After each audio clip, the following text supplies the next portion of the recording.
avec le psychiatre Marc Masson qui publie Les troubles bipolaires aux éditions PUF et Marie Alvéry qui vient de nous rejoindre, auteur de J'ai choisi la vie, être bipolaire et s'en sortir aux éditions Payot. Bonjour Marie. Bonjour. Et merci d'être avec nous. Alors, vous avez été diagnostiquée bipolaire peu après vos 20 ans, après 3 crises maniaques.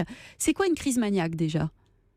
Alors, une crise maniaque, à ma façon, parce qu'il y a une façon médicale de décrire la crise maniaque, c'est un décollement de la réalité qui se fait petit à petit, qui ne se fait pas en 24 heures, qui se fait en plusieurs jours, sous le stress, sous le manque de sommeil, sous parfois le manque d'alimentation.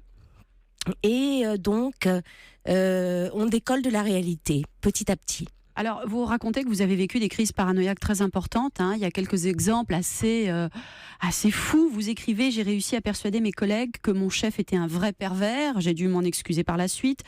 2 ans après avoir subi un avortement thérapeutique à 7 mois et demi de grossesse, j'ai voulu faire revivre ce bébé. J'ai passé une nuit entière toute seule devant la tombe. Une autre fois, j'ai envoyé mes enfants chez le voisin d'à côté, persuadé que mon mari allait trucider la famille avec un piolet de montagne. » C'est violent, c'est pas facile non plus pour l'entourage, je me disais. Ah bah non, c'est pas du tout facile. Moi, j'ai emmené mon mari et mes enfants dans mes crises maniaques, si je puis dire. Et notamment mes enfants, parce que mon mari, à la limite, il avait...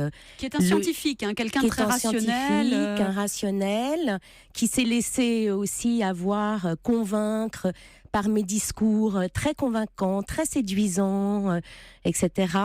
Mais il était adulte et il avait le discernement pour faire la part des choses. En revanche, les enfants, c'est pas forcément le cas.